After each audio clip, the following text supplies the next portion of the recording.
Sobre essa discussão toda da dose de reforço, eu converso com a doutora Ludmila Rajar. Ela é cardiologista, chefe da UTI do Hospital das Clínicas. Doutora Ludmila, muito obrigado. É uma discussão muito grande neste momento, mas a principal discussão seria essa posição contrária de Estado de São Paulo e Ministério da Saúde, que não ajuda nada na cabeça das pessoas. Como é que a senhora está assistindo essa discussão e qual é a sua posição? Me permita perguntar, qual é a sua discussão sobre qual a melhor vacina para ser dada como terceira dose? Ninguém está discutindo aqui se a Coronavac funciona ou não. Primeira e segunda dose, Coronavac é aprovada, mas para a terceira dose ficou a dúvida. Qual é a sua posição? Boa noite, Márcio. Obrigada por essa oportunidade. É importante a gente esclarecer a população por que a gente discute a terceira dose ou a necessidade de reforço. Nós temos, na maioria das vacinas disponíveis, uma necessidade de 2 doses com intervalos pré-estabelecidos que foram resultados de estudos científicos. Bom, nós temos uma doença que tem menos de 2 anos de existência e, com o passar do tempo, os estudos foram acontecendo e nos mostrando que, com os meses após a vacinação, com o passar do tempo, é natural que haja uma queda da imunidade, qualquer que seja a vacina.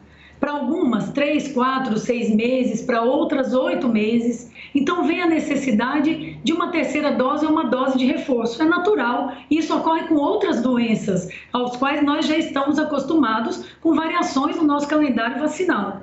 Agora, essa intercambiabilidade entre vacinas, ou seja, eu vacinei com 2 doses de Coronavac e vou para a minha terceira dose, eu iria especialmente para uma vacina diferente da Coronavac ou eu iria para a terceira dose de Coronavac? Primeiro aspecto, nós estamos falando de uma doença que já foi suscetível a muitas fake news ou a muito achismo. Para isso, tem as respostas da ciência. E a maioria dos estudos científicos ainda está em andamento, ou seja, nós não temos resultados robustos para afirmar que, por exemplo, numa intercambiabilidade, valeria misturar efeitos de vacinas distintas. Por exemplo, depois de 2 Coronavac, seria mais eficaz que fosse Pfizer ou Janssen? Ou seria tão eficaz quanto ser uma terceira dose de reforço? A resposta para essa pergunta é: não há estudos ainda. Por que os países outros, Estados Unidos, Inglaterra, França, Israel, escolheram predominantemente Pfizer ou Oxford AstraZeneca ou Janssen? Pela disponibilidade, são vacinas americanas e vacinas europeias. Então, quando a gente está falando de Brasil, primeiro ponto, é natural que a gente esteja discutindo dose de reforço, porque a gente já aprendeu que a imunidade vai caindo, ela não é duradoura. Mas nós temos um desafio maior, é ter a disponibilidade das vacinas. Nós estamos discutindo terceira dose, sendo que nós temos apenas 30% da população vacinada com 2 doses das vacinas de 2 doses. Então, a discussão é válida? Sem dúvida, Márcio. Mas mais do que isso quais são as vacinas que estão disponíveis para a terceira dose?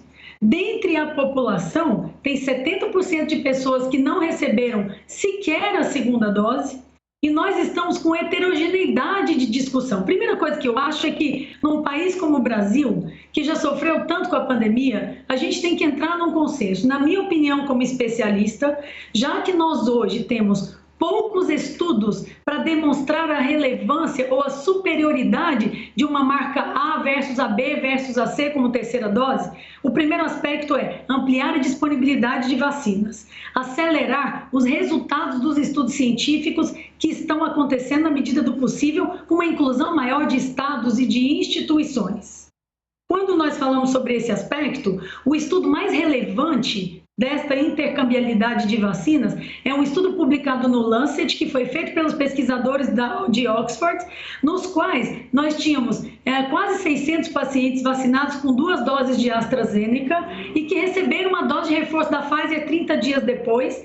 Foi extremamente seguro, melhorou a imunidade. Eles conseguiram a imunidade antes, ou seja, foi mais precoce e mais duradoura, com quase nada de efeitos colaterais. Mialgia, febre, calafrios, nada diferente do que nós estamos habituados. Então, resposta: devemos entrar num consenso, no ponto de vista Estado e Federação, Segundo, ampliar o acesso às vacinas de toda a população.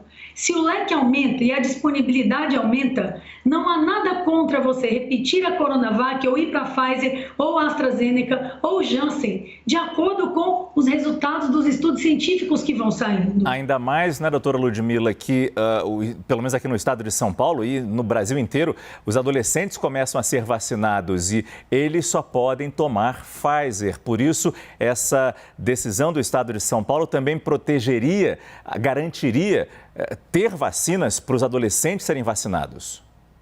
Esse é um ponto. Nós estamos discutindo um fato relevante, que é a durabilidade da imunidade, que é a dose de reforço, mas nós não podemos esquecer que o desafio principal e central desse momento no país é ampliar, ou seja, é resultar numa grande ampliação da população no que se refere às 2 doses das vacinas que são em 2 doses. Então, se eu vou garantir que as vacinas da Pfizer agora vão ser a segunda vacina, por exemplo, nas gestantes que receberam AstraZeneca, nos adolescentes, e se eu tenho a possibilidade de ter uma produção maior da Coronavac e da AstraZeneca, possivelmente o Brasil deverá ir por este caminho. Ou seja, eu vou esperar os resultados científicos? Também, porque os resultados científicos, eles estão batendo a nossa porta. Todos os dias esses estudos estão sendo revisados. Recentemente tem um tailandês que em breve deverá estar publicado, que comparou 2 doses de AstraZeneca associado a 2 doses de Coronavac, ou seja, os estudos estão por aí. Enquanto isso, ampliamos a nossa distribuição. E vamos usar o nosso tempo para, de uma maneira madura, unificar essa discussão que tem que ser país. Imagina se naquelas bandeiras que você mostrou, a gente tenha Brasil e São Paulo. Não cabe, nós estamos falando de um país só, de uma doença só e de um povo só.